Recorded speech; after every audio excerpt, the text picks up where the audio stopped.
चीज की कमी है, तुम साथ हो जो मेरे, किस चीज की कमी है। तुम साथ हो जो मेरे, किस चीज की कमी है। तुम साथ हो जो मेरे, किस चीज की कमी है। किसी और चीज की अब दरकार ही नहीं है। किसी और चीज की अब दरकार ही नहीं है। किसी और चीज की अब दरकार ही नहीं है। किसी और चीज की अब दरकार ही नहीं है। तेरे साथ की गुलाम गुलफाम हो रहा है। तेरे साथ से गुलाम गुलफाम हो रहा हो। तेरे साथ से गुलाम गुलफाम हो रहा है। तेरे साथ से गुलाम गुलफाम हो रहा है। करती हो तुम कन्हैया, मेरा नाम हो रहा है। करती हो तुम कन्हैया, मेरा नाम हो रहा है। करती हो मेरे बाबा, मेरा नाम हो रहा है। करते हो मेरे बाबा, मेरा नाम हो रहा है। मेरा आपकी कृपा से सब काम हो रहा है। मेरा आपकी कृपा से सब काम हो रहा है।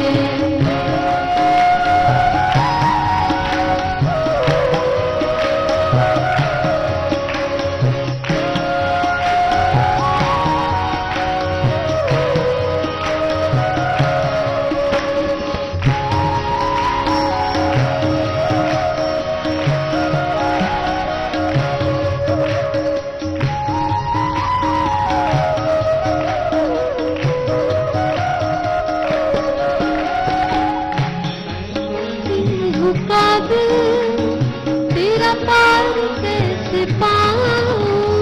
मैं तो नहीं हूँ काबिल, तेरा पार कैसे पाऊं। मैं तो नहीं हूँ काबिल, तेरा पार कैसे पाऊं। मैं तो नहीं हूँ काबिल, तेरा पार कैसे पाऊं। टूटी हुई वाणी से गुणगान कैसे गाऊं।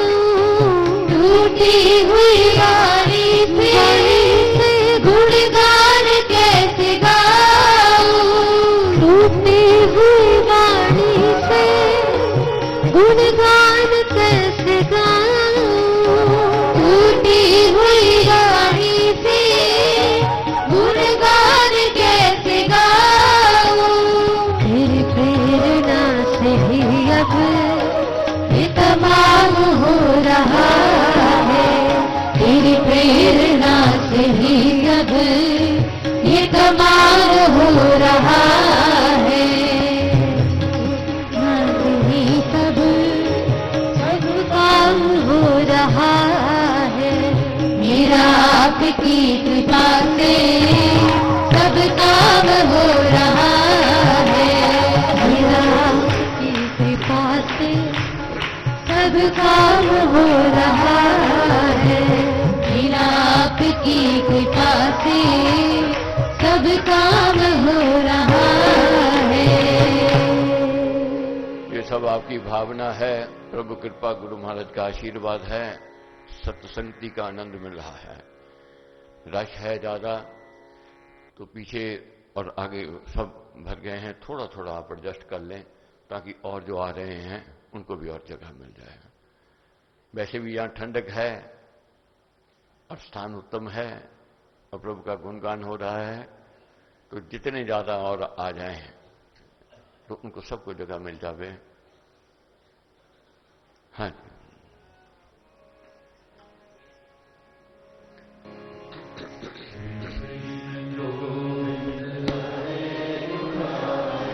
हे नाथ नारायण वासुदेव, श्री कृष्ण गोविंद हरे मुरारी। हे नाथ नारायण वासुदेवा,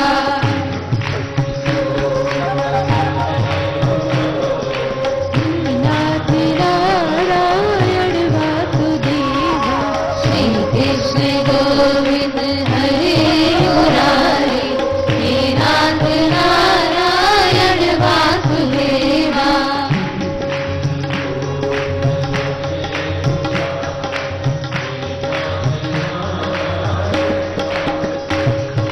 श्री कृष्ण गोविंद हरे मुरारी।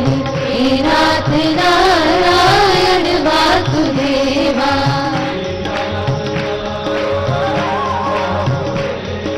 हे नाथ नारायण वासुदेवा,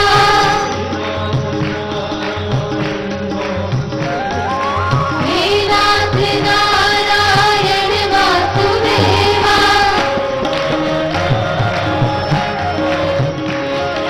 हे नाथ नारायण वासुदेवा,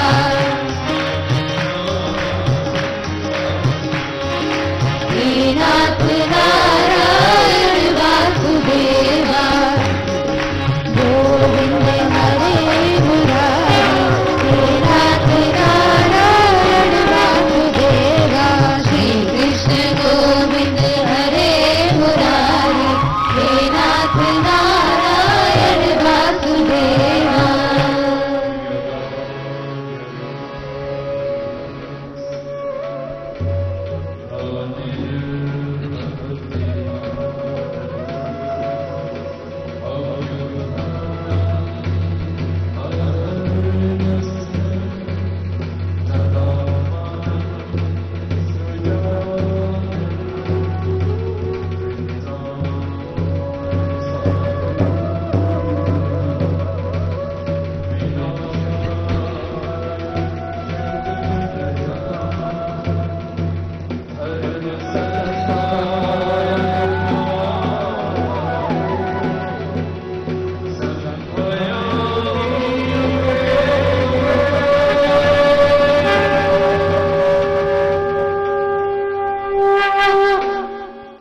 जय श्री कृष्ण।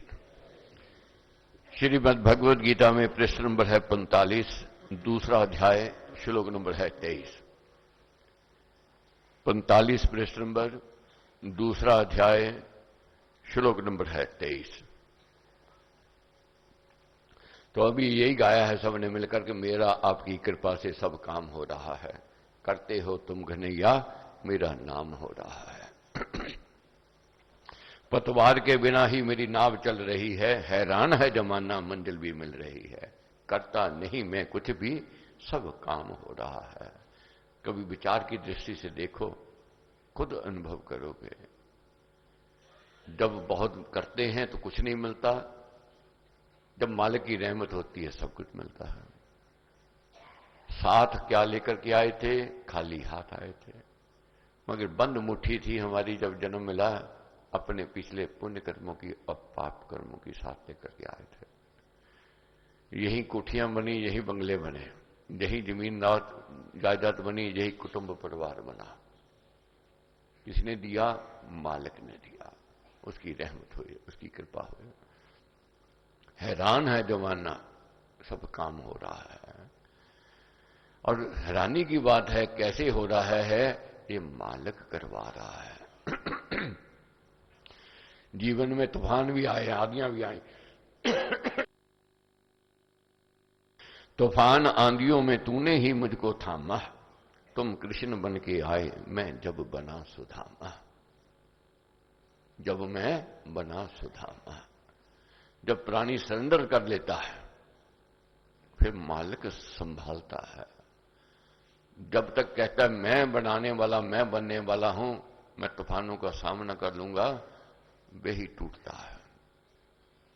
तूफान जब आता है, जो अकड़ में वृक्ष रहता है वह चूर हो जाता है। मगर तूफान आता है, तूफान के झपेले से झेल लेता है, जो झुक जाता है, तूफान ऊपर से निकल जाता है, फिर वह खड़ा हो जाता है। जिसके साथ मालिक होता है, परमेश्वर होता है, युग युग का है राम सहेला, राम भक्त नहीं रहे अकेला। इस विश्वास को जगा करके यज्ञ में सम्मिलित होना है कि हमारा योगक्षेम वह मालिक, वह परमेश्वर करेगा, और जरूर करेगा। यह विश्वास जगाना है। मैं तो नहीं हूं काबिल, तेरा पार कैसे पाऊं, टूटी हुई वाणी से गुणगान कैसे गाऊं, तेरी प्रेरणा से ही सब ये कमाल हो रहा है। तेरी प्रेरणा से ही सब कमाल हो रहा है। धन्यवाद मैंने करना है उस भाई बहनों का जिनकी वाणी से प्रेरणा हुई यज्ञ में जाने की, जिन्होंने प्रेरणा दी। और धन्यवाद करना है अपने भाग्य का जिन्हें यज्ञ में सम्मिलित होने का सुअवसर मिला। ये यज्ञ साधारण यज्ञ नहीं है, ये महान यज्ञ है। ये साधारण व्यक्तियों का विषय नहीं है, ये विशेष व्यक्तियों का विषय है। ये विशेष व्यक्ति कौन है? जो जानना चाहते हैं कि मैं कौन हूं, मेरा कौन है। ये जानना है। आज अज्ञानता है, हम नहीं जानते कि मेरा कौन है, मैं कौन हूं। मगर महाराज कहते हैं मात पिता बांधो सुधारा, धन जन साजन सखा प्यारा, अंत काल दे सके ना सहारा, राम नाम तेरा तारण हारा। यही पार ले जावेगा प्रभु का नाम, प्रभु का सिमरन।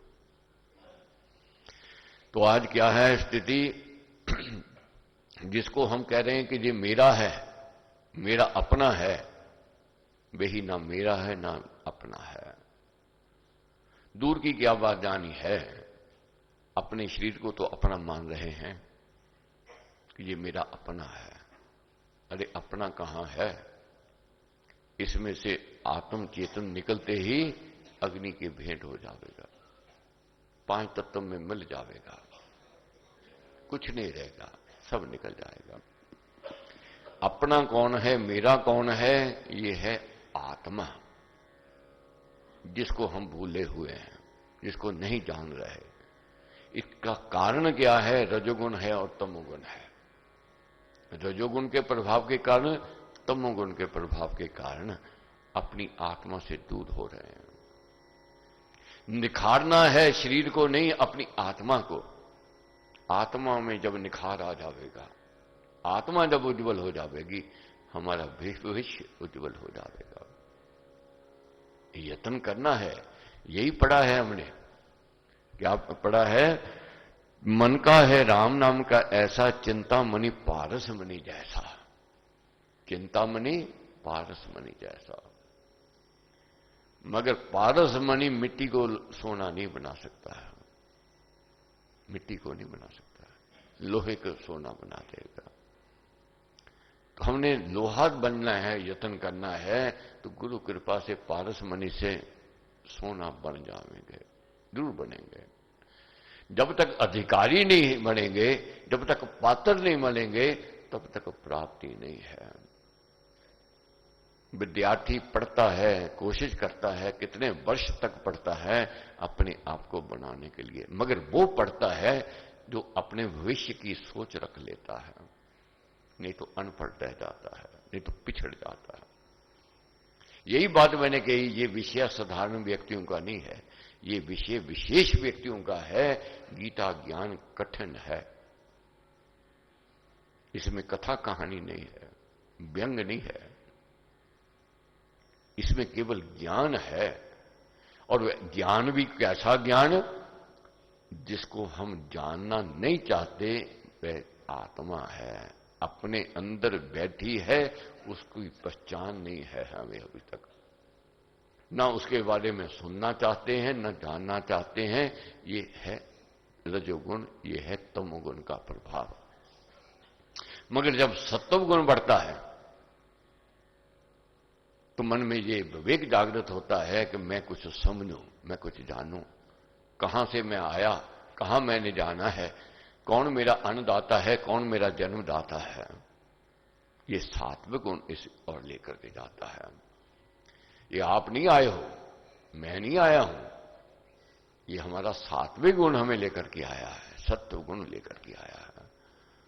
नहीं तो रविवार है, आलस्य का दिन है, परमात्मा का दिन है, निंद्रा बहुत अच्छी लगती है, कुसंग बहुत अच्छा लगता है, मगर फिर भी आलस्य, निंद्रा और कुसंग को छोड़कर के सत्संगति में आना, ये सत्व गुण लेकर के आता है। नहीं तो कोई ना कोई बहाना मिल जाता है, नहीं मैं आज नहीं जाऊंगा, आज शरीर ठीक नहीं है, आज सिर में दर्द है, पेट में दर्द है, कोई ना कोई बहाना लग जाता है, कल चलेंगे, अगले रविवार चलेंगे। इसलिए भाग्य की सराहना करनी है। तो महाराज का क्या कहना है कि राम राम भज कर श्री राम, करिए नित्य है उत्तम काम, जितने कर्तव्य कर्म का लाभ, करिए राम राम कर जाप। तो आज चिंतन इस पर हमने करना है कि कर्म ही श्रेष्ठ है, नित्य श्रेष्ठ कर्म करने हैं, महान कर्म करने हैं, अगर अपना कल सुधारना है, अगर अपना भविष्य उज्जवल करना है। तो पृष्ठ नंबर है 45, श्लोक नंबर है 23। इस अमर अविनाशी परम सूक्ष्म आत्मा को तलवार आदि तीखे शस्त्र नहीं काटते हैं, इसको आग नहीं जलाती है, पानी इसको नहीं भगोते हैं, और ना ही इसको बाजू सुखाती है। ये हमारे अंदर जो आत्मा है, जो सोचते हैं कि ये शरीर है सब कुछ, यही अज्ञानता है। शरीर नाशवान है, नहीं रहने वाला है, आत्मा अमर है, अजर है। आत्मा कल भी थी, आज भी रहेगी और कल भी रहेगी, मगर इसको शरीर रूप अलग अलग मिलता जाएगा, अपने कर्मों अनुसार इसको रूप मिलेगा। इसलिए ये जानना है कि आत्मा अति सूक्ष्म है और इसको तलवार काट नहीं सकती, अग्नि इसको जला नहीं सकती, बाजू इसको सुखा नहीं सकती, पानी इसको गीला नहीं कर सकता, शस्त्र तलवार काट नहीं सकती इसको, मगर इसमें शक्ति अनंत है, ये भरपूर शक्तियों से बना हुआ है, मगर ये इंद्रियों का विषय नहीं है, दिखाई नहीं देता है। अनुभव तो किया जाता है मगर दिखाई नहीं देता है। इस पर कैसे कहते हैं, ये परम सूक्ष्म आत्मा छेदन नहीं किया जा सकता है, ये दग्ध नहीं हो सकता है, ये नहीं भगोया जा सकता है, और निश्चय से सूख भी नहीं सकता है, क्योंकि ये आत्मा नित्य है, पंचभूतों का कार्य नहीं है, सर्वव्यापक है, अपने मुक्त भाव से सर्वत्र प्राप्त है, स्वरूप में स्थिर है, अचल है और सनातन है। दूसरा अध्याय अगर अध्ययन कर लिया बड़े भाव से, दूसरा अध्याय अगर हमारे भीतर आ गया तो समझ लो गीता सरल हो गई, गीता ज्ञान प्राप्त हो गया। इसमें समय लगाना है, इसमें समय लगाने से आगे सरल हो जाएगा। यही कठिन है, यही जल्दी से अंदर नहीं जाएगा, मन उब जाएगा। क्यों? आत्मा को जानना नहीं चाहते, ये शरीर को जानते हैं, इंद्रियों में प्रभाव में जीवन व्यतीत कर रहे हैं, इंद्रियों को सुख देने में लगे हुए हैं।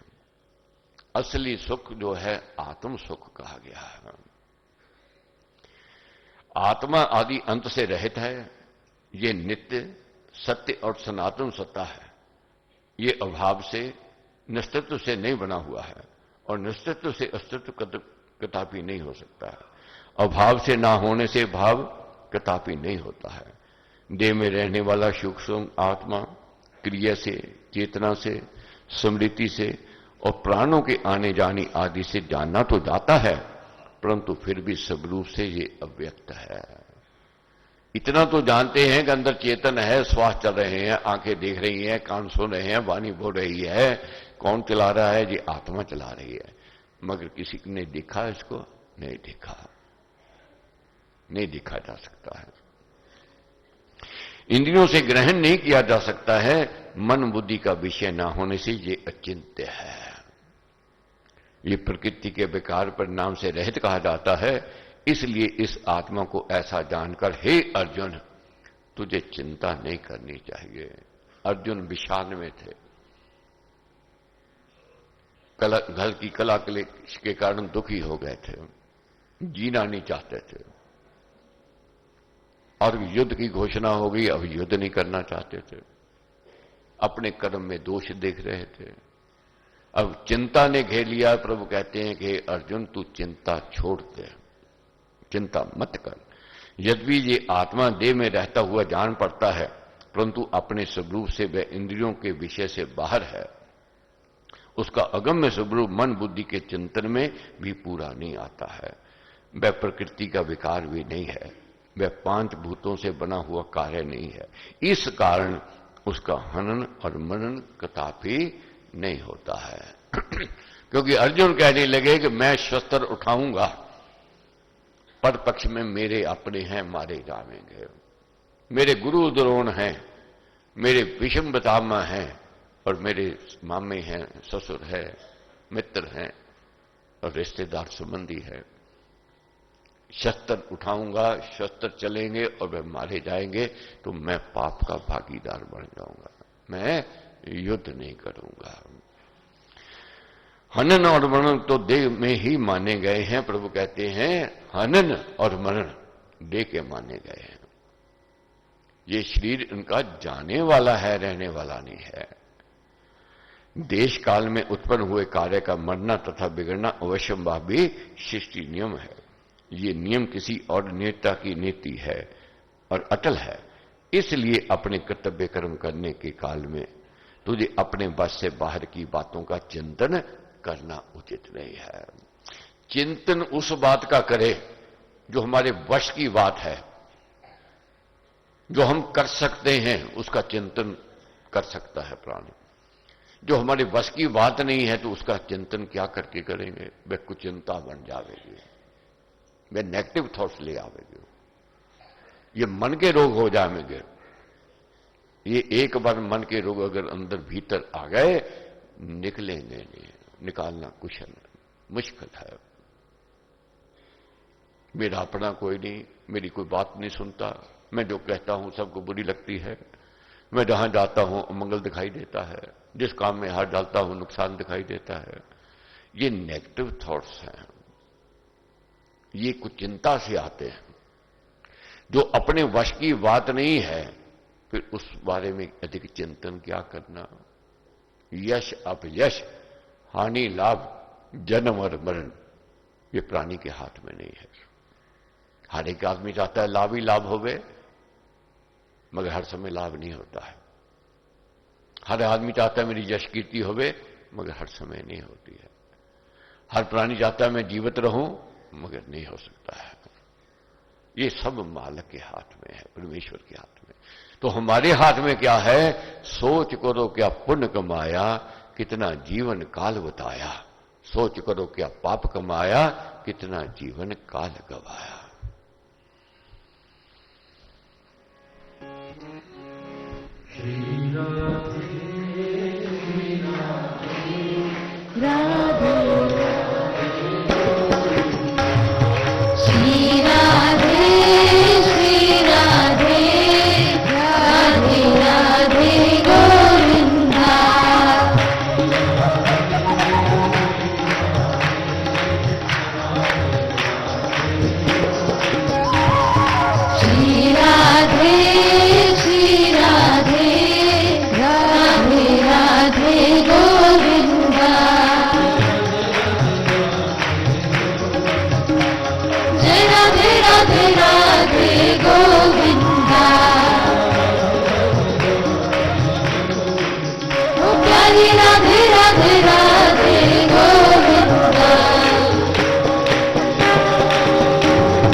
राधे राधे गोविंदा।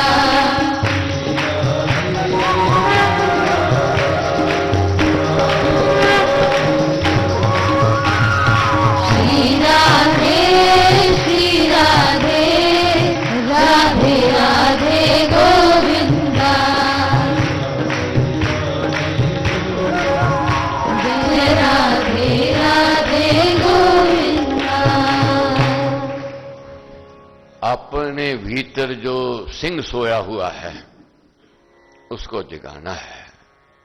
मन के हारे हार है, मन के जीते जीत है। मन को हारने नहीं देना है। मन हार गया है। कारण क्या है? जब आशाएं कामनें पूर्ण नहीं होती है, मनोबल गिर जाता है। मगर जब तक श्वास तब तक आस, आस नहीं छोड़नी है। अंदर जो सिंह है उसको उठाना है। एक शावक बच्चा सिंह का अपने दल से बिछड़ गया और हिरणों के झुंड में जा बसा। हिरणों में रहने लग गया। जैसे हिरण डरते वैसे वह डरने लग गया। उसका स्वभाव वैसा बन गया। थोड़ी सी आहट हो जाए डरने लग जावे। वह अपना स्वभाव भूल गया था कि मैं कौन हूं। कारण संग ऐसा मिल गया, भूल गया। तो एक दिन की बात है कि दूसरी तरफ से एक सिंह ने दहाड़ लगाई और दहाड़ सुनते ही जो शावक था उसको अपनी पहचान आ गई कि मैं कौन हूं। उसी दहाड़ का उत्तर उसने दहाड़ से दिया। जाग गया। जहां हिरणों में वह डरता था अब सब हिरण उससे डर गए। सब डर गए, भाग गए। तो इसलिए अपने डर को निकालना है। जब तक डर निकलेगा नहीं कि मैं कौन हूं, मेरे को कोई मार नहीं सकता है। जिसको राखे साइयां मार सके ना कोई, ये भाव को जगाना है। मगर हर पल हर क्षण ये डर रहता है, हाय मौत आ गई, हाय मर गए। ये हमें कुछ चिंता है, नेगेटिव थॉट्स है, नहीं निकलता है। ये जन्म जन्मांतरों से ये संस्कार हमारे अंदर घर कर गए हैं। गीता ज्ञान से मनोबल ऊंचा होता है और मनोबल जब ऊंचा होता है तो जीने की चाहना आती है, जीने को मन करता है और फिर वह सामना करता है सुख और दुख का, हानि और लाभ का। मगर कर्तव्य कर्म करते हुए कर्म नहीं छोड़ना है, कर्म करना ही करना है। आगे क्या समझाते हैं? श्लोक नंबर है 26, पृष्ठ नंबर है 48। आत्मा का सत्य सनातन नित्य और अमृत स्वरूप समझाने के पश्चात महाराज ने कहा, हे विशाल भुज, यदि इस आत्मा को नित्य सदा जन्म लेने वाला और सदा मरने वाला तू मानता है, प्रकृति का विकार ही समझता है, तो भी तू इस प्रकार शोक करने योग्य नहीं है। ठीक है, अर्जुन को कहते हैं, प्रभु अगर तू उसको मरने जीवन वाला ही तू आत्मा को समझता है, चलो तेरी बात ही मान ली, मगर है नहीं। ये है क्या? आत्मा सत्य है। सत्य असत्य नहीं हो सकता है। ये अमर है, ये अजर है। कल भी था, आज भी है और कल भी रहेगा। चलो तेरी बात मान लेते हैं कि इसका जन्म और इसका मरण है। ये बात सुन ली, कह दी। आत्मा का प्रकृति से पृथक ना होना मानकर भी तुझे शोक करना उचित नहीं है। तब भी तेरे को शोक नहीं करना चाहिए। क्यों? जो बना है वह टूटेगा ही टूटेगा।